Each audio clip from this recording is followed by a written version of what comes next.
اعوذ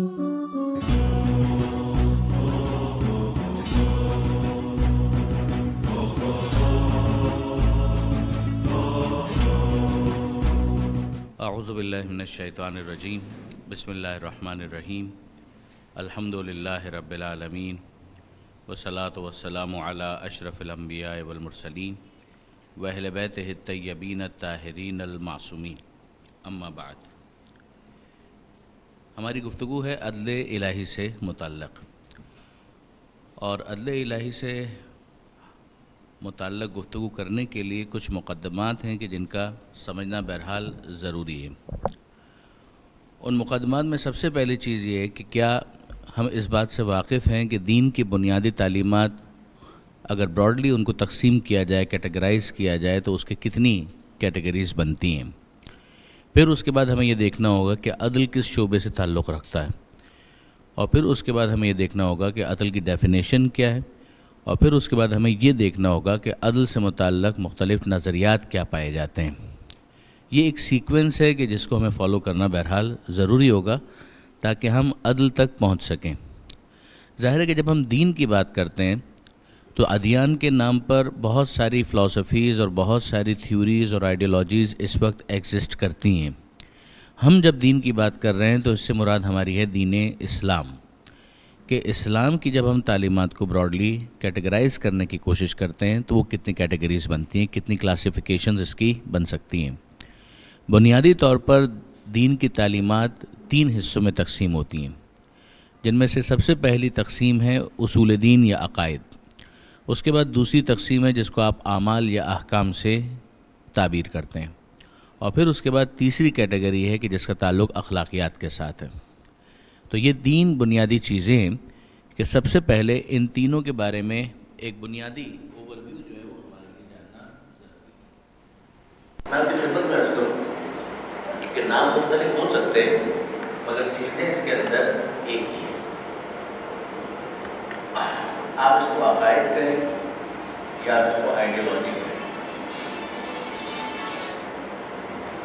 آپ اس کو اصول دین کہیں، آپ فنڈامنٹلز آف ریلیجن کہیں، آپ اس کو فیتھ کہیں، آپ اس کو ایمان کہیں، یہ الگ الگ تعبیرات ہو سکتی ہیں مگر اس کے کور میں اگر آپ جا کر دیکھیں گے، بنیاد میں اتر کر دیکھیں گے تو بات ایک ہی ہے۔ پھر اس کے بعد دوسری چیز ہے کہ جس کا تعلق اعمال سے ہے، پریکٹسز سے۔ اس کو آپ اعمال کہیں، احکام کہیں، اصول دین کہیں، یا آپ اس کو کمانڈمنٹس کا نام دیتے ہیں انگریزی کے اندر، کوئی بھی آپ اس کو نام دیں، مگر اس کا بنیادی جو مطلب ہے وہ اس سے روشن ہے، اعمال، کہ کچھ کرنا ہے، کچھ ڈوز اینڈ ڈونٹس ہیں کہ جن کی بات اس کے اندر کی جا رہی ہے۔ پھر اس کے بعد جو تیسری کیٹیگری آتی ہے اس کا تعلق ہے اخلاقیات کے ساتھ۔ آپ اس کو اخلاق کہیں، آپ اس کو ایتھکس کہیں، آپ اس کو ویلیوز کہیں، آپ اس کو اقدار سے تعبیر کریں، یہ تعبیرات مختلف ہو سکتی ہیں مگر بات ایک ہے۔ اب ان تینوں کے درمیان جو بنیادی فرق ہے وہ کیا ہے؟ تو سب دین کی تعلیمات، یعنی اسلام ہی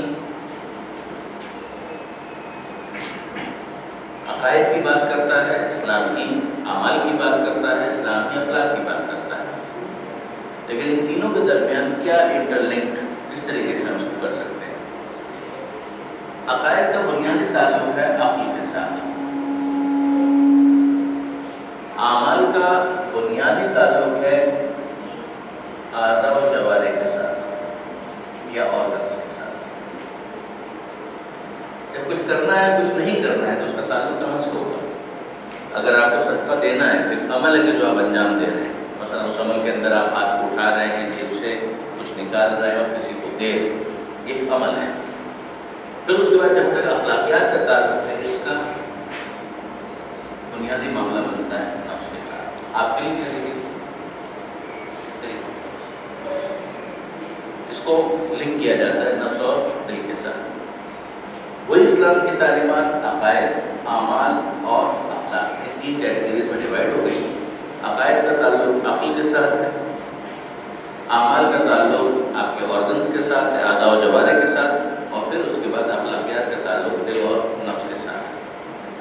کیا صرف کسی عمل کو انجام دینے سے وہ عمل دین کا بتایا وہ عمل بن جائے گا؟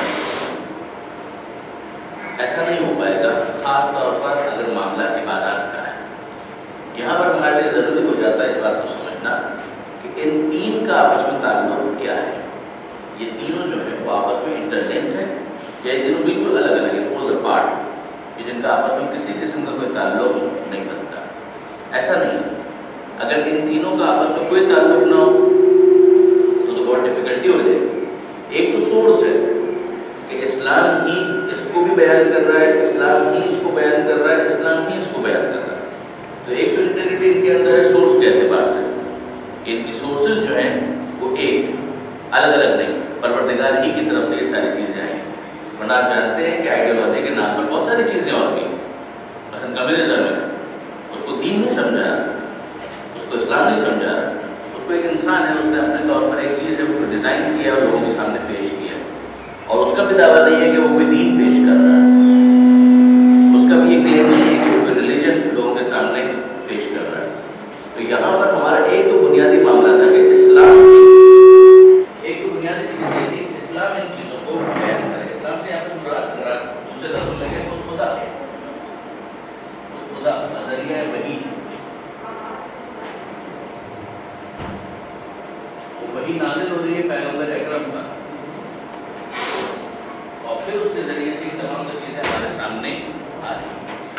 تو ہمارے پاس ایک جو بنیادی چیز جو ان تینوں کو ایک ساتھ لنک کرتی ہے وہ تو یہ کہ اس کا بیان کرنے والا، اس کا دینے والا، اس کا نازل کرنے والا وہ ایک خدا، وہی نازل کرتا ہے اپنے پیغمبر پر، اور پیغمبر کے ذریعے سے یہ چیزیں ہم تک پہنچ رہی ہیں۔ کیا اس کے اندر ہمارا اپنا کوئی رول ہے؟ یعنی پروردگار عالم نے ہمارے اپنے اندر وجود کے اندر بھی کوئی چیزیں رکھی تھیں؟ جواب جی ہاں۔ اسی لیے تو ہم کہہ رہے ہیں کہ عقائد کے اندر مین رول ودن عقل کا ہے، کہ یعنی وہ چیز جو عقائد کے نام پر ہمیں بیان کی جا رہی ہے وہ کس کو امپریس کرے گی، وہ کس کو انسپائر کرے گی؟ وہ انسان کی عقل ہے جس کو انسپائر کرے گی۔ جب ہم کہتے ہیں کہ اعمال، تو وہ کون سی چیز ہے ہماری باڈی کے، ہمارے وجود کی، کہ جس کو یہ والی تعلیمات اپیل کریں گی اور جس سے کچھ تقاضا کریں گی، وہ یہ اعمال، اعضاء اور آرگنس کو اپیل کیا جاتا ہے۔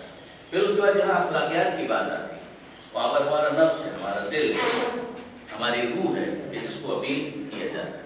انٹیگریٹی کے اعتبار سے سورس ہے۔ اب اس کے بعد دوسری کیا چیز ہے کہ جو ان کو ایک دوسرے کے ساتھ جوڑتی ہے، ان کو ایک دوسرے کے ساتھ کنیکٹ کرتی ہے۔ عقائد اگر نہیں ہے تو نماز پڑھنے کا کوئی مطلب نہیں ہے۔ آپ مختلف دوسرے اعمال انجام دے سکتے ہیں، مثلا ایک آدمی ہے، ہو سکتا ہے کہ وہ چیریٹی کر رہا ہے، وہ کر سکتا ہے، وہ کہے کہ ٹھیک ہے میں خدا کو نہیں مانتا مگر مجھے پسند ہے میں کسی کی مدد کروں، ٹھیک ہے یہ تو ہو سکتا ہے، مگر نماز پڑھنے کا تو کوئی مطلب نہیں بنے گا، اس کا روزے رکھنے کا تو کوئی مطلب نہیں بنے گا، وہ فاقہ رکھ سکتا ہے، روزہ نہیں رکھتا۔ عبادات کے اندر عمل اس کو عمل بنتا ہے کہ جب اس کے اندر ایک فیکٹر اور ایڈ ہو جائے اور وہ ہے قربت اللہ۔ یہ سارے کام میں کیوں کر رہا ہوں؟ میں اس لیے کر رہا ہوں کہ میں اللہ کے حکم کو پورا کرنا چاہتا ہوں، میں اللہ سے قریب ہونا چاہتا ہوں۔ یعنی عمل محض عمل نہیں ہے، اس عمل کے ذریعے سے میں کچھ حاصل کرنا چاہتا ہوں۔ اگر میں اس موقع پر عقائد ہی کے اندر ویک ہوں یا عقائد ہی کے اندر میں کلیئر نہیں ہوں تو پھر اس قربتاً اللہ کی نیت یا انٹینشن کا کوئی مطلب نہیں ہے۔ آپ نوٹ کیجیے عمل تو ہوگا آرگن کے ذریعے سے، مگر یہ قربتاً اللہ والی نیت جو ہے ایک مرتبہ پھر یہاں پر آ کر جڑ جاتی ہے دل اور نفس کے ساتھ، یہ تو اندر ہی ہوگی جو نیت ہوگی۔ اسی طریقے سے میں نے دوسری مثال آپ کے سامنے پیش کی جو عمل تھا ایک چیریٹی کا، وہ چیریٹی ہو سکتی ہے مگر چیریٹی صدقہ اس وقت بنے گی کہ جب اسے قربتاً اللہ انجام دیا جائے۔ تو اگر ایک غیر دینی شخص ہے ہو سکتا ہے کہ یہ عمل انجام دے مگر یہ عمل اچھا عمل ہونے کے باوجود عبادت نہیں بن پائے گا۔ عبادت ہی اسی صورت میں بنے گا کہ جب اس کی نیت کے اندر قربتاً اللہ والا فیکٹر موجود ہو جو اس کے نفس کو اس طریقے سے متاثر کرتی۔ اب آپ نوٹ کریں اس کے اندر اگلی چیز جو ہے یہ صدقہ دینا، یہ بہت آسان سی مثال ہے جس کے ذریعے سے ہم ان دو کے تعلق کو سمجھ لیں۔ یہ صدقہ دینا عمل ہے اور اس صدقے کے ذریعے سے حاصل ہونے والا اخلاق یہ ہے ثواب۔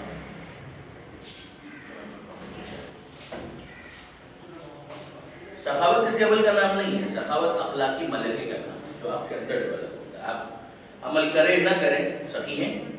آپ کے سامنے کوئی بھی فقیر نہ ہو, ایک ویلفیئر اسٹیٹ ہے, ہو سکتا ہے کہ وہاں پہ کوئی بھی مانگنے والا نہ ہو, کوئی بھی محتاج نہ ہو, پھر بھی ایک انسان سخی ہو سکتا ہے. اس سخی ہونے کا تعلق لازمی طور پر اس عمل کے ساتھ نہیں ہے. ایک شجاعت, بہادری, یہ اخلاق ہے. میدان میں جانے کا موقع ہی نہیں, کوئی دشمن نہیں ہے تو آپ کو منت تو نہیں مارنی ہے لڑنے کی. کوئی بھی لڑنے والا نہیں ہوگا تو پھر لڑیں گے, وہ بات نہیں. یہ جو بربریت ہے, جو درندگی ہے, تو ایک انسان بہادر ہے, چاہے اگر میدان کا موقع ہی نہیں ہے تو وہ میدان میں جا کے تلوار تو نہیں نکالے. لڑنا ایک عمل ہے, خدا کی راہ میں لڑنا ایک عبادت ہے.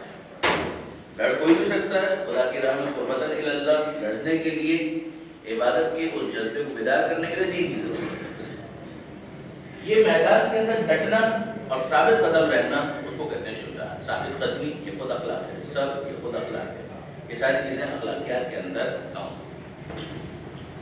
اس صدقے کی نیت انسان کو یہاں سے چھوڑ دیتی ہے, اس صدقے کا اثر انسان کو یہاں سے چھوڑ دیتا ہے. یہاں پر جو انسان کے عقائد کے حوالے سے جو کلیئرٹی ہے, اب وہ بھی انسان کے نفس کو متاثر کرتی ہے. جب وہ اپنے وجود کے اندر خدا سے قربت محسوس کرنے لگتا ہے, یہ جو قربت اللہ ہے اس کے اخلاق کے اندر بھی مؤثر ہے, اور یہ قربت اللہ اس کے عقائد کو بھی متاثر کرتی ہے. مگر صرف اتنا ہی نہیں, جو غور و فکر انسان کے جو دل کی جو کیفیت ہے وہ سب کے الگ الگ بڑھتا ہے. آپ کا معاملہ آپ بہتر جانتے ہیں, میرا معاملہ میں بہتر جانتا ہوں, ان کا معاملہ یہ بہتر جانتے ہیں. Everybody knows about himself اور ہرسیلف, کہ اس کی اس وقت کیا پوزیشن ہے اور کیا کیفیت ہے, کیا وہ عبادت کے اندر لذت محسوس کر رہا ہے, کیا وہ مناجات کے اندر خوشی محسوس کر رہا ہے. یہ زبردستی کا معاملہ ہے, وہ ہر ایک کا معاملہ الگ ہے. میں آپ کے معاملے میں ججمنٹل نہیں ہو سکتا, آپ کے دوسرے کے معاملے کے اندر ججمنٹل, وہ آپ کا اور خدا کا معاملہ, وہ باتیں قلبی سے اس کو تعبیر کیا جاتا ہے. آئی ہوپ یہ تمام تر چیزیں آپ کے لیے واضح. اب اس کے بعد جب یہ چیز کلیئر ہو جاتی ہے تو پھر ہمیں دیکھنا یہ ہوتا ہے کہ جو عقائد ہے, عدل کا تعلق بنیادی طور پر انسان کے عقائد کے ساتھ, انسان کے عقائد کے ساتھ اس کا تعلق ہے. کیا اس کا یہ مطلب ہے کہ عدل کا کوئی تعلق انسان کے اعمال کے ساتھ اور اخلاق کے ساتھ نہیں ہے؟ ایسا نہیں. عدل کا تعلق بے شک انسان کے اعمال کے ساتھ بھی ہے اور انسان کے اخلاق کے ساتھ بھی ہے, مگر وہ اس وقت بہت لمبی ہو جائے گی.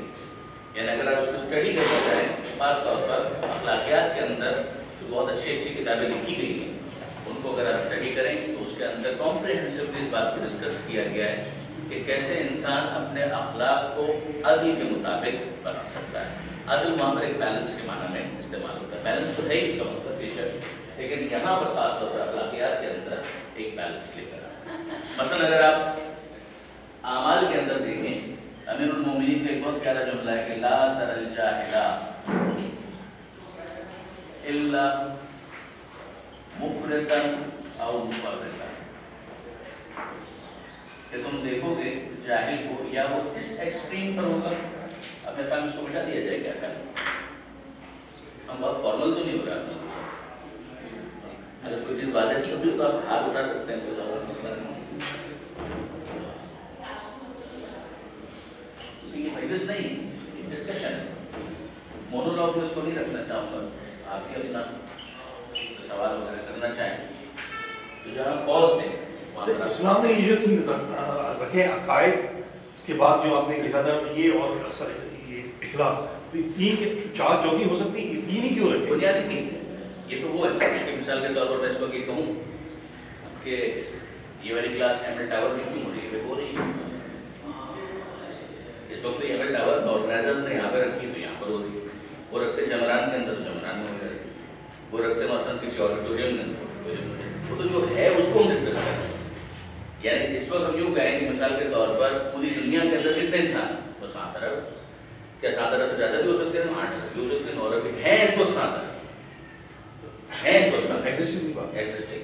اب یہاں پر چونکہ دین جو آیا ہے وہ لاسٹ اینڈ فائنل ریلیجن ہے. انسانوں کے اندر تو یہ ہو سکتا ہے کہ اضافہ ہو جائے, ان کی تعداد کے اندر کمی ہو جائے, خدا نہ کرے تو بہت بڑا جینوسائیڈ ہو گیا, 1 ارب آدمی کم ہو گئے, پاسبل ہے, خدا نہ کرے پاسبل ہے. آبادی بڑھ گئی, 2 ارب انسان جو ہے وہ ان کا اضافہ ہو گیا, 10 ارب ہو جائے, 11 ارب ہو جائے, 12 ارب ہو جائے, پاسبل ہے. دین کے معاملے میں ہم جانتے ہیں ہم اس بیک گراؤنڈ کے ساتھ گفتگو کر رہے ہیں کہ last and final revolution has been revealed, آخری دین نازل ہو چکا، اب اس کے اندر دین نے اضافہ نہیں کرنا، تو جو دین آنا تھا وہ آ چکا، تو کیا یہ دین ان 3 کیٹیگریز کے اندر فال کرتا ہے؟ جواب یس۔ باقی جتنی بھی چیزیں ہیں اس کو آپ یہیں پہ کہیں نہ کہیں کنیکٹ کریں گے، کہیں پر مثلا آپ نام لیجیے کون سی چیز آپ کے ذہن میں ایسی آتی ہے کہ جو ان 3 سے باہر، کون سی ایسی چیز کہ جو ان 3 سے باہر؟ لیٹس ہیو این ایکسرسائز، آپ لوگوں کے ذہن میں کوئی چیز آتی ہے تو بتائیے، کوئی دین کی ایسی تعلیم کہ اوپنلی کہ جس کو آپ ان 3 کیٹیگریز کے اندر پلیس نہ کر سکیں۔ I would like to welcome آپ ان کا ادھر سوسائٹی میں جو اخلاق کا جو معنی اور مفہوم جو رائج ہے وہ اچھی گفتگو اور اچھے ملن کے ساتھ ہے، لیکن یہاں پہ اخلاق بہت لمبا معاملہ ہو جائے گا، چھوڑیے آئیے اس کے اوپر بھی تھوڑی سی بات کر لیتے ہیں۔ دیکھیے گفتگو اچھی بھی ہو سکتی ہے، بری بھی ہو سکتی ہے۔ اچھی گفتگو سے مراد کیا ہے؟ آداب، آپ جناب، سلام، وعلیکم السلام، کیسا مزاج ہے؟ خیریت سے؟ ٹھیک ٹھاک ہے، گھر میں سب خیریت؟ یہی۔ اور بری گفتگو کی مثال تو میں آپ کو نہیں دوں گا، گالیاں ہو سکتی ہیں، غیبت ہو سکتی ہے، تہمتیں ہو سکتی ہیں، یہ سب ہو سکتا ہے، سب۔ مجھے ایک بات بتائیے، کیا یہ گفتگو عمل نہیں ہے؟ عمل ہے،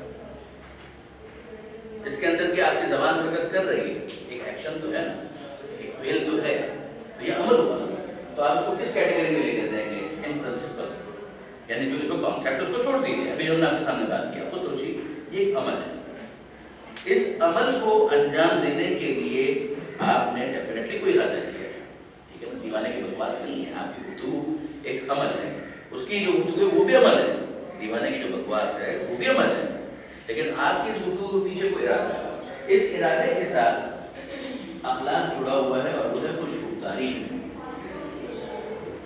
سویٹ ٹاکر۔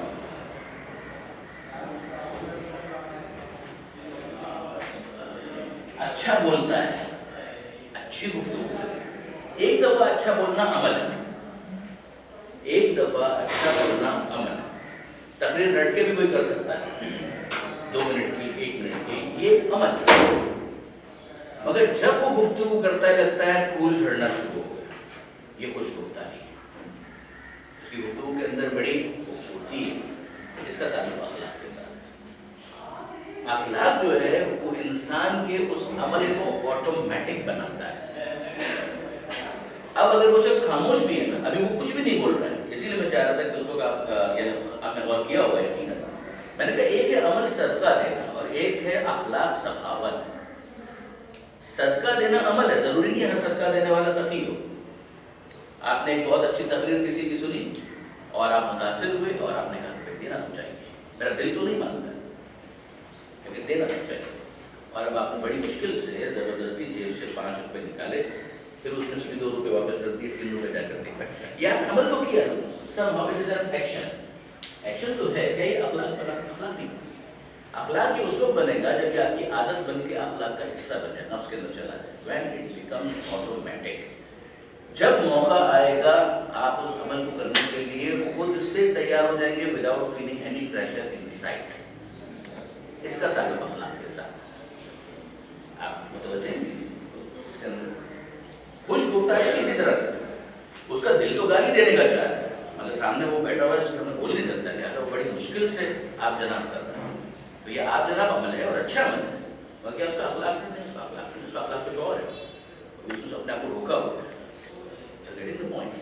یہ بنیادی چیز ہے کہ جہاں انسان کے نفس اور اس کے دل کے اندر وہ چیز اس طرح سے راسخ ہو جائے کہ it becomes automatic۔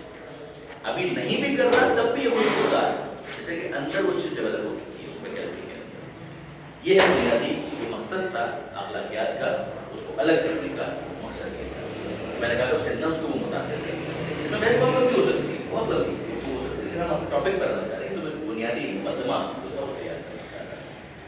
عرض کر رہا تھا کہ اب جو عقائد سے متعلق ہے وہ تو ابھی ہم دیکھتے ہیں۔ یہاں پر امیر المومنین رحمہ اللہ وہ فرماتے ہیں لا تر الجاہل الا مفرطا و مفرطا، کہ تم دیکھو گے جاہل کو، یعنی بیکاز آف ہز اگنورنس، اس کے علم نہ رکھنے کی وجہ سے، یا وہ اس ایکسٹریم پر چلا جاتا ہے یا اس ایکسٹریم پر عمل کر رہا ہے، عدل نہیں ہے، آپ نوٹ کریں ایکسٹریم کا مطلب کیا ہے؟ یہ ہے بنیادی پوائنٹ بیسک درمیان کا، یہ ایک ایکسٹریم ہے اور یہ دوسری ایکسٹریم ہے۔ کیا وہ ایک نماز پڑھتا ہی نہیں ہے یا وہ صرف نماز نہیں پڑھتا ہے؟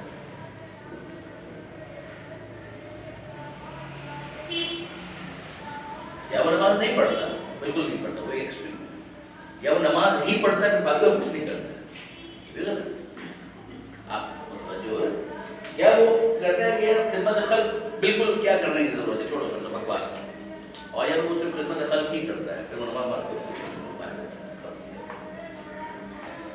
تو تم دیکھو گے جاہل ہو کہ کیا وہ اس ایکسٹریم پر ہو گئے، یہ اس عدل کا فقدان کہ جو یہاں پر ہونا چاہیے۔ اس کا تعلق عمل کے ساتھ جو انسان کے اخلاق کو بھی متاثر کرتا ہے۔ میں پھر کہہ رہا ہوں چیزیں انٹرلیٹڈ ہیں، انٹر ریلیٹڈ ہیں، لیکن الگ الگ ان کو کیٹیگرائز کر کے اسٹڈی کیا جاتا ہے جس کی اپنی اہمیت ہے اور واقعی بہت زیادہ اہمیت ہے۔ اسی طریقے سے یہ تو عمل کی بات نہیں ہے، آپ اخلاق کے اندر بھی اس عدل کو دیکھ لیجیے۔ جو میں نے عرض کیا تھا کہ اخلاقیات کے اوپر جو کتابیں لکھی گئی ہیں اس میں اس کو بہت ایلوکوینٹلی ایکسپلین کیا گیا، بہت ہی عمدگی کے ساتھ، کہ انسان کے اندر 3 صلاحیتیں ہیں۔ انسان کے وجود نفس کے اندر عقل بھی اس کے پاس ہے، خواہش بھی اس کے پاس ہے، اور غصہ یا غضب یہ بھی اس کے پاس ہے۔ وہ کہتے ہیں کہ جناب اگر آپ عقل کو، خواہش کو اور غصے کو کنٹرول نہیں کریں گے تو یہ ایکسٹریمز پر چلے جائیں گے۔ عقل اگر آپ استعمال نہ کریں تو ایک ایکسٹریم ہے، استعمال کریں تو دوسری ایکسٹریم، خواہش استعمال نہ کریں ایک ایکسٹریم، استعمال کریں دوسری ایکسٹریم، قوت غضب استعمال نہ کریں ایک ایکسٹریم، استعمال کریں اور بھرپور کریں تو پھر دوسری ایکسٹریم۔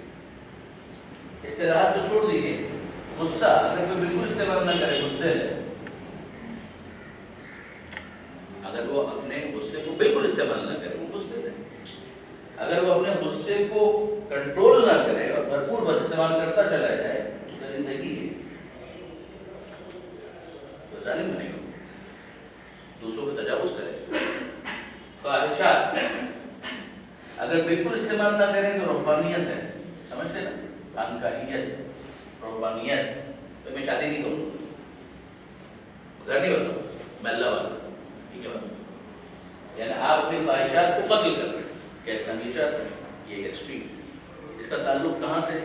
اس کی اخلاقیات کے اندر جب انسان بیلنس سے آؤٹ ہوتا ہے تو پھر وہ ایکشن کے اندر ریفلیکٹ ہونا شروع ہوتا ہے۔ ٹرائی ٹو انڈرسٹینڈ کہ یہ بنیادی طور پر اس کے اخلاق ہیں کہ جو متاثر ہو رہے ہیں، جس کی وجہ سے اس کا ایکشن جو ہے وہ دوسری طرف چلا گیا۔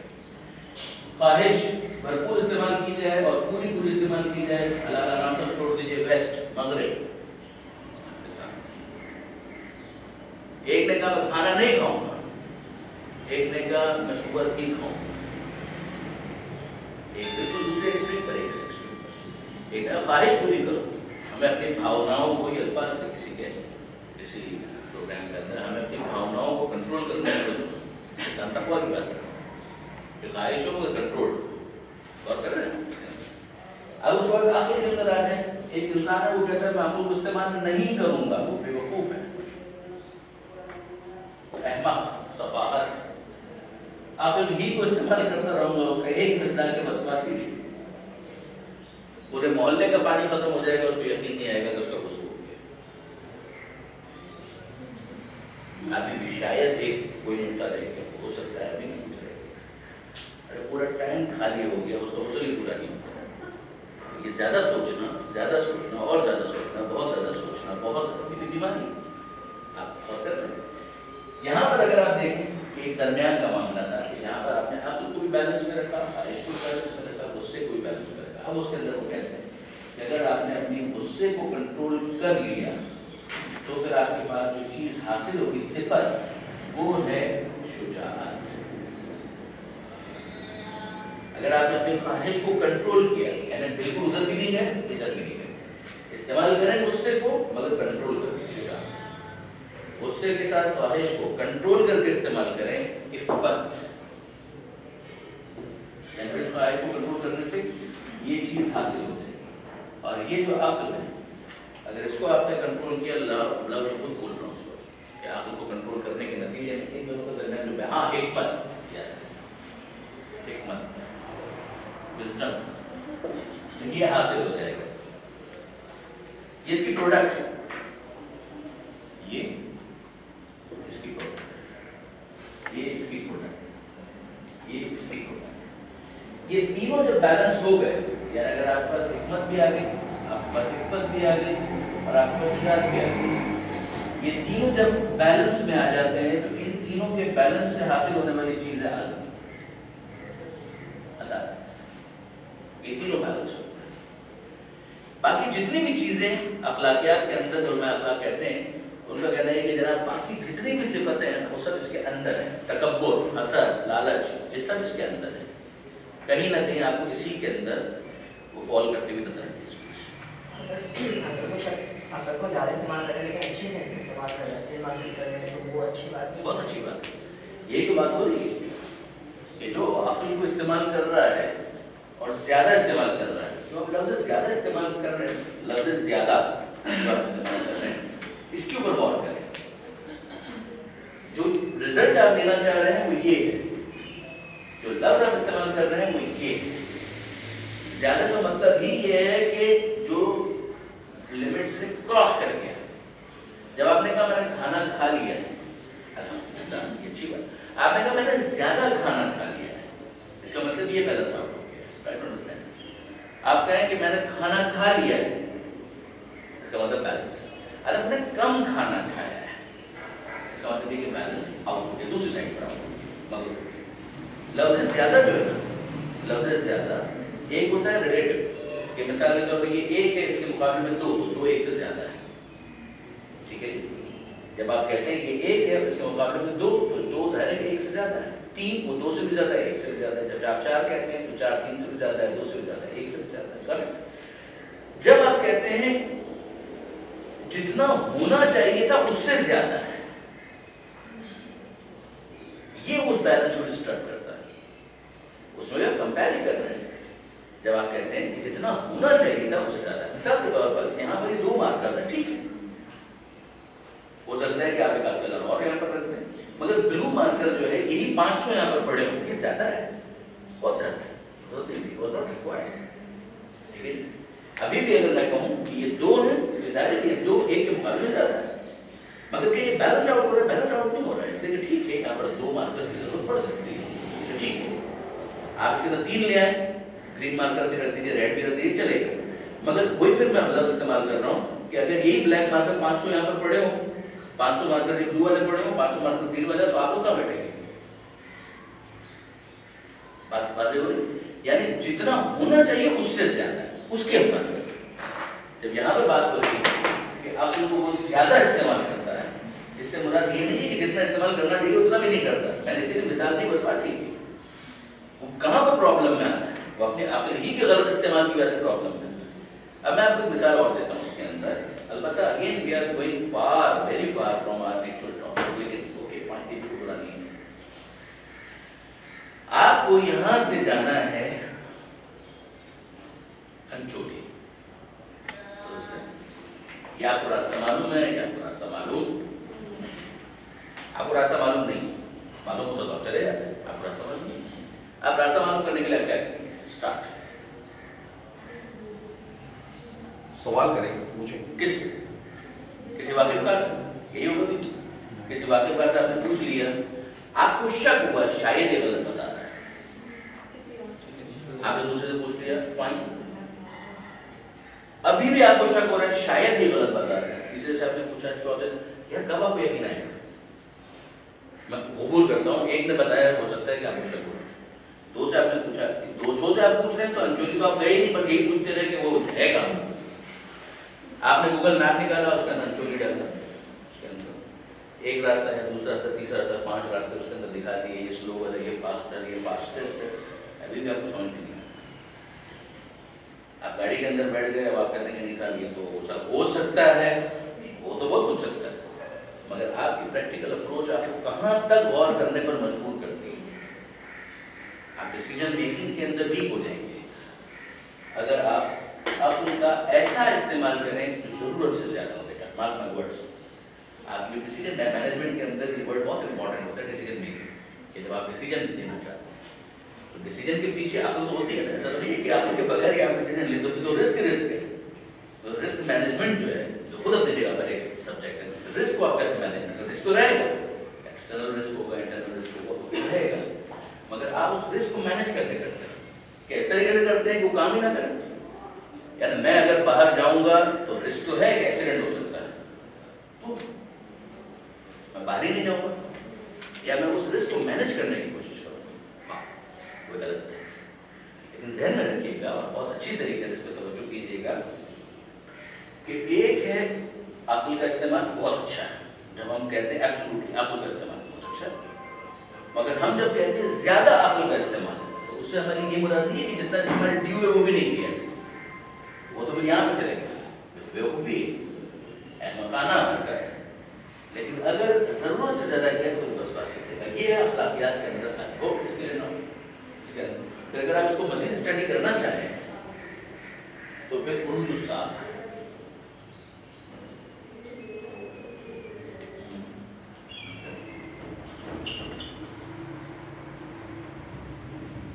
یہ معراج الساعہ کا ترجمہ, اس کے اسٹارٹنگ 100 پیجز جو ہیں وہ بہت مفید ہیں اس پورے کانسیپٹ کو سمجھنے کے لیے جو اخلاقیات کے اندر عقل کو سمجھاتے ہیں. اللہ احمد نراقی بہت اچھی کتاب, واقعی بہت اچھی کتاب. ہم پروسیڈ کریں یہاں تک کلیئر آپ لوگ. تو ابھی ہم نے ایک بات دیکھی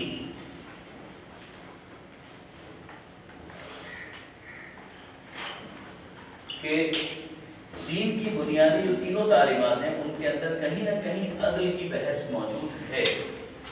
مگر اب جو ہم عدل کو ڈسکس کرنے چاہ رہے ہیں اس کا تعلق ہے پہلی کیٹیگری کے ساتھ.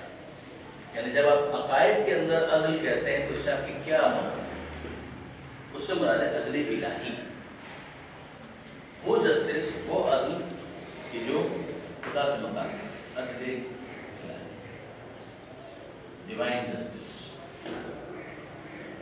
ٹھیک ہے نا؟ اب ہمارے سامنے وہ فہرست آ جاتی ہے توحید, عدل, نبوت, امامت اور پیغمبر.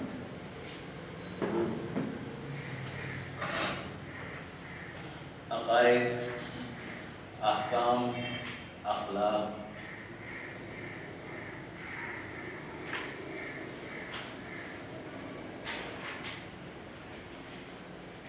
اس پہلی کیٹیگری کے ساتھ ان 5 کو جوڑ دیا جاتا ہے.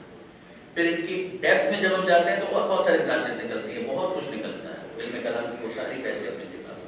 مگر اب اس عقائد کے اندر یا اصول دین کے اندر ہمارا فوکس ہے اس کے اوپر. جب ہم عدل الہی کی بات کرتے ہیں تو ہم نے کیا ایزیوم کیا جس کے بعد ہم اس بحث کو آگے بڑھا سکتے ہیں؟ اگر عدل الہی کی ہم بات کریں یا خدا کے عدل کی بات کریں تو اس کا مطلب یہ ہے کہ یہاں تک ہم پہنچ چکے ہیں. اس لیے کہ اگر ہم نے خدا ہی کو نہیں مانا ہے تو پھر خدا کے عدل کو ماننے کا کوئی مطلب ہی نہیں. ٹھیک ہے, اگر ہم خدا کو مان رہے ہیں, اگر آپ سے یہ کہوں کہ چائے پئیں گے یا کافی تو آپ ہوں گے تو چائے یا کافی پئیں گے. آپ کے اگر نہیں ہوں گے تو چائے یا کافی کا کیا مطلب نہیں. تو جب ہم یہ کہتے ہیں کہ ہم عدل کو ڈسکس کر رہے ہیں, اور کس کے عدل کو ڈسکس کر رہے ہیں؟ خدا کے عدل کو ڈسکس کر رہے ہیں. تو پھر ہمارا ایزمپشن یہ ہے کہ ہم یہاں تک پہنچ چکے ہیں, ہم توحید تک پہنچ چکے ہیں. اور توحید کا مطلب یہ ہے جب ہم توحید تک پہنچ چکے ہیں وجود خدا تک پہنچ چکے ہیں. وجود خدا تک پہنچے, پھر اس کے بعد ہم توحید تک پہنچے, پھر ہم توحید کے بعد عدل تک آئے. اب میں آپ سے اگلا سوال کرتا ہوں just in order to word more precisely. یہ مجھے بتائیے عدل صفت ہے یا ذات ہے؟ مشکل نہیں ہونا چاہیے. ایک ہوتی ہے ذات اور ایک ہوتی ہے صفت.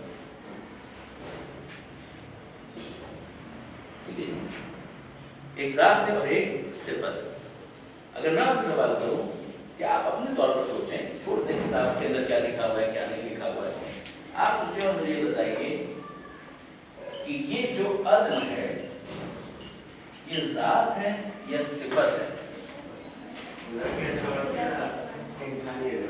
چلیے انسان سے ہم شروع کرتے ہیں. صفت. انسان کے حوالے سے تو اگر کوئی شخص ہے وہ کہیں بڑا عادل ہے, ٹھیک ہے, تو یہ اس کی صفت ہے, ٹھیک ہے نا. اب میں آپ سے سوال کرتا ہوں خدا کے بارے میں, مجھے خدا کے بارے میں بتائیے. مجھے اس وقت تو یہ بتائیے, اگر میں آپ سے یہ کہوں کہ یہ صفت ہے یا ذات ہے, تو آپ اس کو صفت کہیں گے یا ذات کہیں گے؟ آپ کلیئر نہیں؟ نہیں, اگر کہنا چاہے ذات تو یور اوپن, آپ کہہ سکتے ہیں ذات, دینے میں کوئی اعتراض نہیں ہے. یعنی اس میں یہ والی بات تو ہٹا دیجیے, بالکل دل سے نکال دیں کہ مثلا اگر آپ کچھ کہیں گے تو سامنے سے کوئی ایسا ریئیکشن آ جائے گا جو بہت ہیوملیٹنگ ہوگا, نہیں ہوگا, بالکل بھی نہیں ہوگا, ڈونٹ وری. اگر ہو جائے تو میں ایڈوانس کوشچن کے لیے معذرت چاہتا ہوں, اس لیے اس کو دیکھو نا, بات سمجھ میں نہیں آئے گی نا, واضح نہیں ہو پائے گی. لہٰذا بنیادی طور پر اس کو ذہن سے نکال لیجیے, یہ صفت تو ہے, ٹھیک ہے. اس چیز کو سمجھنے کے لیے یہ صفت ہے, ہمیں پہلے یہ تھوڑا سا سمجھنا ہوگا کہ ذات اور صفت میں فرق کیا ہوتا ہے. ہم انسان سے شروع کرتے ہیں, ٹھیک ہے. ایک آپ کا وجود ہے جو آپ کی ذات, آپ اس کو لے لیجیے, منطقی بحثوں کو جانے دیجیے, یہ ذات. اور ایک آپ کی صفت ہے, صفت کو آپ ایکوائر کرتے ہیں, صفت کو حاصل کرتے ہیں. صفت جو ہے, مثال کے طور پر ہم یہ کہیں عالم, جاہل, یہ صفت ہے, ٹھیک. اگر ماں کے پیٹ سے کوئی عالم بن کر نہیں آتا, ماں کے پیٹ سے کوئی ڈاکٹر بن کے نہیں آتا, فائن, یہ صفت ہے کہ وہ صاحب علم ہے. اس علم کی بنیاد پر اس کا عمل آئے گا تو اور زیادہ معتبر ہو جائے گا, ایسے ہی ہے, ٹھیک ہے. اگر اس صفت کو آپ مائنس کر دیں تو وہ ذات باقی رہے گی یا نہیں رہے گی؟ ایسے ہی, یعنی ذات الگ ہے, صفت الگ ہے, ایسے ہی. ذات اور صفت کو ایک دوسرے کے ساتھ عام طور پر کنفیوز نہیں کیا جاتا. ذات اور ہوتی, صفت اور ہوتی. بچہ جب اس دنیا کے اندر آتا ہے جاہل آتا ہے, آہستہ آہستہ وہ صاحب علم بنتا ہے, درست ہے. یعنی اس نے اس صفت کو حاصل کیا. بچہ جب اس دنیا میں آتا ہے کمزور ہوتا ہے, ویک ہوتا ہے. ویکنس صفت ہے, ویکنس جو ہے وہ اس کی صفت ہے. آہستہ آہستہ وہ طاقتور بنتا ہے, درست. کمزور طاقتور, اگر وہ کمزور نہ ہو تب بھی وہ ہو, یہ ممکن ہے. وہ طاقتور نہ ہو تب بھی وہ ہو, یہ ممکن ہے. یا کمزور ہوگا یا طاقتور ہوگا, لیکن اس کا ہونا اس پر ڈیپینڈ نہیں کرتا ہے کہ چونکہ وہ کمزور ہے اس لیے ہے, چونکہ وہ طاقتور ہے اس لیے وہ ہے. یہ وہ ضروری ہے, اور واضح ہے بالکل آپ کے. اب اس کے بعد آئیے خدا کے کیس میں ہم دیکھتے ہیں. لیکن اس کے وجود کے لیے کسی نہ کسی صفت کا تو ہونا ضروری ہے. مثلاً جیسے اگر یہیں پہ ہم, اگر وہ کمزور نہیں ہے تو ظاہر سی بات ہے وہ طاقتور تو ہوگا, یہ طاقتور نہیں ہے تو کمزور تو ہوگا. یعنی اس کے وجود کے لیے کوئی صفت کا ہونا تو ضروری ہے. آف کورس ہوگی, بالکل, اس سے انکار نہیں. ہم یہ نہیں کہہ رہے کہ کچھ اس کے خواص ایسے نہیں ہیں کہ اسی سے محسوس ہیں. اسی لیے اب منطق کے اندر اس کی ڈیفینیشن دی جاتی ہے حیوان ناطق. اس کا حیوان ہونا تو ضروری ہے, اس کا ناطق ہونا بھی ضروری ہے, تب جا کے وہ انسان بنے گا. بالکل صحیح ہے. یعنی یہ چیزیں وہ ہیں کہ جو اس کو بناتی ہیں انسان وجود کے اعتبار سے, ٹھیک ہے, درست ہے. مگر وہ چیزیں جو اس کی ذات کو بناتی ہیں, اس کے علاوہ اس کی کچھ صفات ہیں ایسی کہ جس کو وہ ایکوائر کرتا ہے, یعنی ایکسس میں ہوتی ہے. اب آئیے ذرا سا دیکھیے خود لفظ اللہ, اس لفظ اللہ کا کیا مطلب ہے؟ خود لفظ اللہ جس کو ہم مان چکے ہیں, یعنی اس وقت ہمارا ذہن کہ ہم جب عدل الہی کی بات کر رہے ہیں تو الہ کو ہم مان رہے ہیں, اللہ کو ہم مان رہے ہیں, پھر اس کے عدل کی ہم بات کر رہے ہیں. اب اگر ہم اللہ کے لفظ کو غور کریں تو اس کا مطلب کیا ہے؟ سوال تو بنتا ہے کہ خود لفظ اللہ جو ہے اس کا کیا مطلب تو ہے اس کے ذہن. جی, خدا, یہ تو آپ نے فارسی ٹرانسلیشن کیا نا.